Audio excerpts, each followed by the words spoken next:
Hello, class. Welcome to Chapter 3, Demand, Supply, and Market Equilibrium.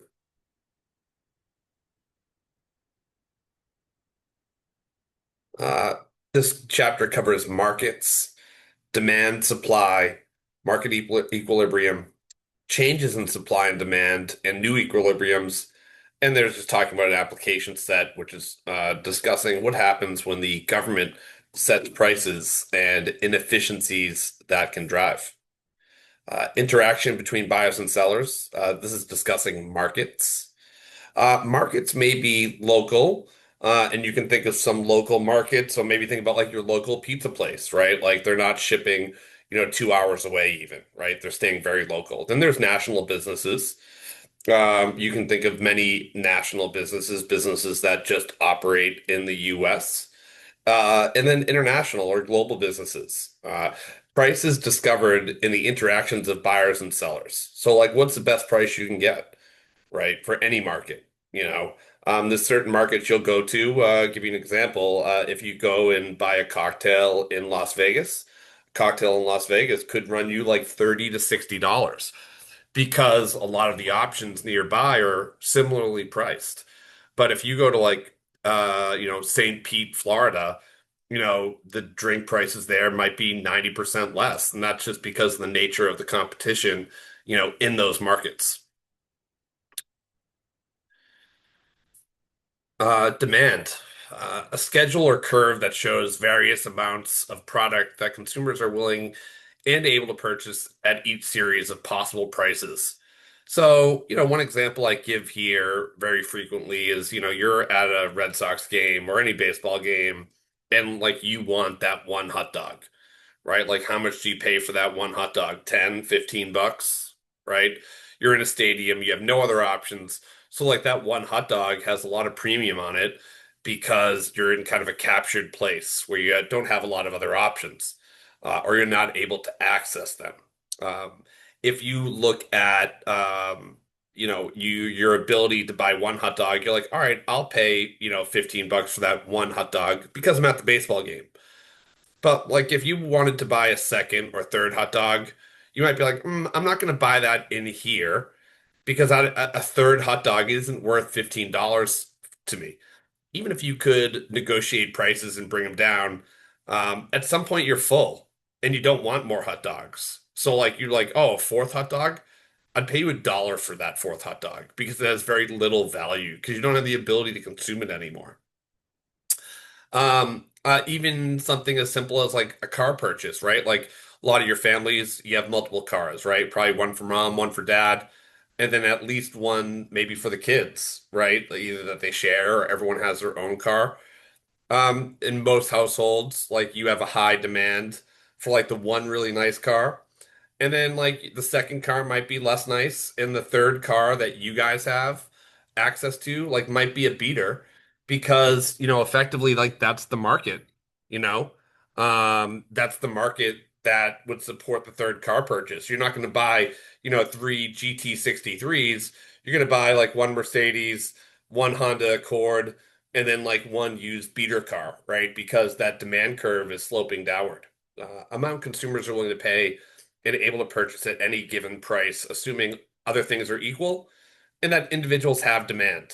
Individuals' demand is combined to figure out what market demand is.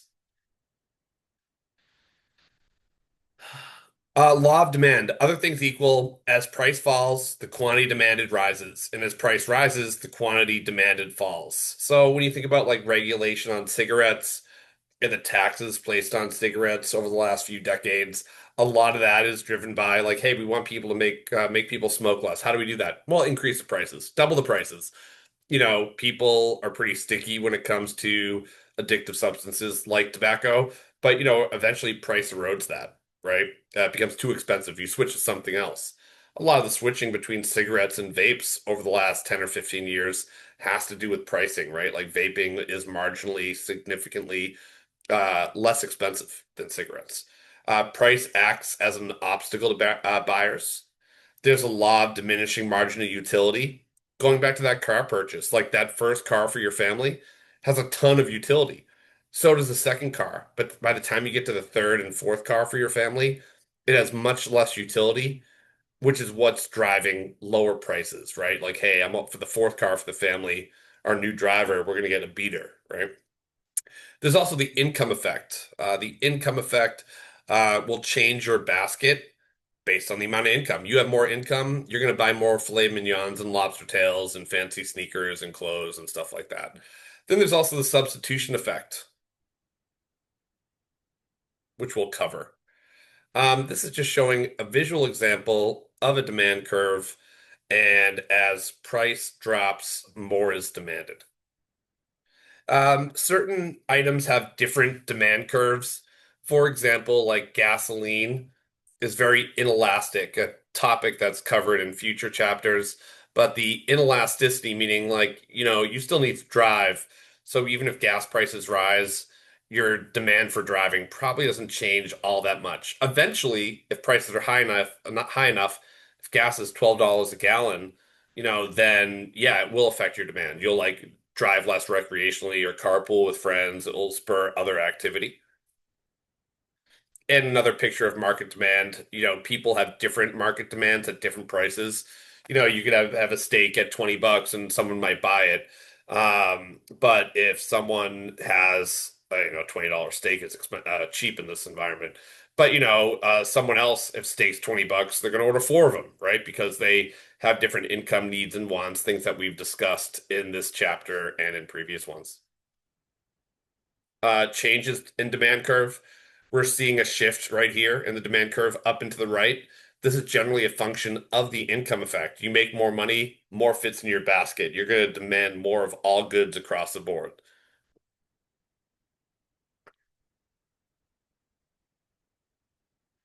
And this is just showing. And then, if you lose income, your basket shrinks, right? More you might like buy more cereal, but less eating out to dinner or less coffees out of the house. Determinants of demand, changing consumer tastes and preferences. So we can stick with like, vape pens for a second here. The consumer tastes have shifted in the US. You see higher demand for vape products or Zins or stuff like that. And you see less demand for traditional cigarettes. Change in the number of buyers, right? Maybe that could shift for a variety of different reasons depending on the market. And then change in income. When you have a change in income, and this will show up on a future exam, there's normal goods. Normal goods are ones in which the more money you have, the more of it you want. Inferior goods are the opposite. The more money you have, the less you want. Let me give you a couple examples of this. So, eventually, apartment rent is an inferior good, right? Because with enough money, you want less apartments and more homes purchased. And this can shift. Another good example is like a brand new loaded Honda Civic, right? Maybe for income below 125, a Honda Civic is a normal good, but above 125K, a Honda Civic becomes an inferior good because you want less of it as you make more money. Uh, Change in prices of related goods. So there's substitute goods. So hey, beef is too expensive. I'm going to buy pork. Then there's complementary goods. So you think about like Hershey's chocolate syrup and milk, right? Could be one of a complementary good. Hot dogs and hot dog buns, or hamburgers and hamburger buns. They might not be perfectly correlated, but they'll be highly correlated because they're complementary. Next, changing consumer expectations. Future prices. Example here, we expect high electricity prices in the future. That might push more people towards solar. And again, change in income expectations.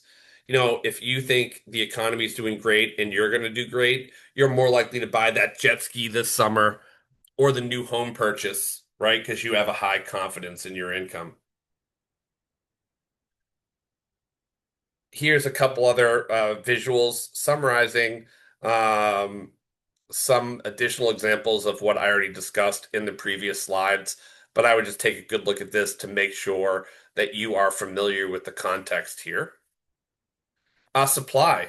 Supply is a schedule or curve that shows the various amounts of a product that producers are willing and able to make available at each of a series of possible prices during a specified time period. Supply schedule, a supply curve, that's the amount producers are willing and able to sell at a given price. And there's an individual market supply just like demand. One thing I'll say here that anyone here has ever worked in a restaurant, one of your supplies is wait staff. One of the reasons traditionally you get better service in the US is because the staff is tipped, and restaurants are typically better staffed in the US. One of the reasons for this is because they're paid an abysmally low wage because of tips. So if you're running a business, it doesn't really, you want to add five waitresses or waiters and then like cut two if it's slow, doesn't cost you anything. It costs you a couple bucks, right? Because their wages are, I think, under $3 an hour in most states. So there's a high incentive for the owner of the restaurant to increase supply of wait staff because it costs so little. If you put a high minimum wage on wait staff, the restaurant owner will now have concerns and better manage his staff in order to avoid sending people home because it's going to cost him more money to do so or her. Law of supply. Other things equal, as the price rises, the quantity supplied rises, and as the price falls, the quantity supplied falls. Price acts as an incentive to other producers. One example here is like we've seen apartment rents skyrocket. And as apartment rents skyrocketed, we saw new construction of apartment buildings also skyrocket as other potential investors seek out these profits. That will act as a headwind on pricing because everyone starts building at the same time, and eventually we'll have a higher supply of apartments because everyone was searching for this alpha from, investing in apartment buildings. And again, you can see that the supply curve compared to the demand curve is actually upward sloping.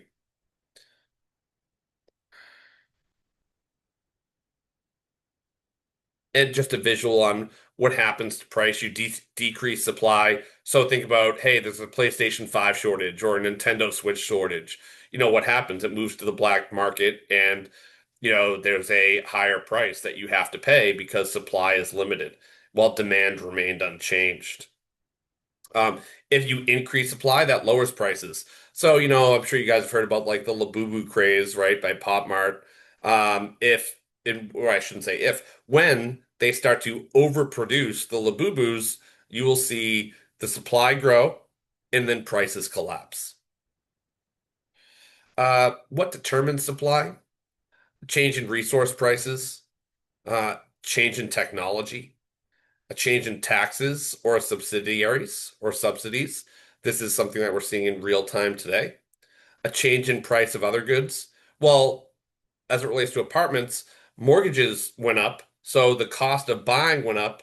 This gave landlords a ton of leeway because the next best option or the substitute to renting was buying, and buying became a lot more expensive. So it gives leeway to landlords to charge higher rental prices. A change in producer expectations. What do they expect to happen? And a change in the number of sellers. A lot of sellers, lower prices, fewer sellers, higher prices. And again, here is a good visual of some of the examples that we have already discussed. I would just either screenshot this or just take a good look at this slide in order to make sure you grasp all the examples. These determinants of supply and demand are all likely to show up on a future exam. And here's the second part two of that. So I'll give you guys a quick second in order to capture this. Market equilibrium. Equilibrium occurs when the demand curve and the supply curve intersect. It's like the perfect amount. It's like you're also defined as the clearing price. It's the price that you sell all your inventory and you have nothing, no excess at the end. When you think about buying a shirt at the mall and you go to the clearance rack, why does the clearance rack exist? Well, it's because, they ordered too many and now they have to lower the price in order to clear the market. If they made the perfect amount of t-shirts at the perfect price, which is hypothetical, hard to determine in real life, only easy to see in hindsight, um, you would see that if they had the perfect amount and the perfect size distribution, there'd be nothing on sale. They would have sold it all. And if there's a shortage, it works the other way around. You can't find it in the store. You have to buy it in the black market and pay higher prices. Um, there can be a surplus, which would drive prices lower, and a shortage, which would drive prices higher. Rationing can be a function of pricing. So, like, they might limit something like, hey, everyone can only have one, but that would still like increase pricing because it would create a black market where things are more expensive. And the market, as an academic word, is really all about the efficient allocation of resources, meaning like, hey, whoever pays the most for the resources will get them. Productive efficiency, producing a good in the least costly way, right? Using the best technology, and then using the right mix of resources, whether that's like how much labor and how much automation or capital. And remember, capital isn't just money, it's machinery too, as it relates to economics. Allocative efficiency, producing the right mix of goods, the combination of goods most highly valued by society. You're seeing some of that with like even the cereal market or the junk food market. You're seeing companies switch away from traditional junk food into healthier options. Why? Because like the old stuff, aren't selling. So people are trying to make healthier, more health conscious snacks, and that's changing the way cereal markets function, right? Example of equilibrium price. It's saying equilibrium price occurs in this example at $3 a gallon and they'll sell $7, 7 gallons of gasoline. The equilibrium is also the point where you'll make the most profits as an organization. Again, it's a hypothetical amount, but what's the right pricing strategy? Think about how Microsoft charges for Office. Like, hey, they want people to buy it, they don't want people to try to pirate it. What's like the right pricing strategy in order for them to do that? The ability of competitive forces of demand and supply to establish a price at which selling and buying decisions are consistent. So, all things being equal in this chart here, what you're seeing here is demand shifted upward. Maybe that's people in this society going from D1 to D2 are making more money, and there's a higher demand for beef, like we're seeing today. Higher demand for beef is going to drive those beef prices higher. Same thing, it goes from D3 to D4, meaning, demand for whatever reason shrinks. Let's say this is electric cars and gas prices came down, so demand for electric cars becomes less, and a drop in gasoline prices actually hurts the demand and cost or price of electric cars.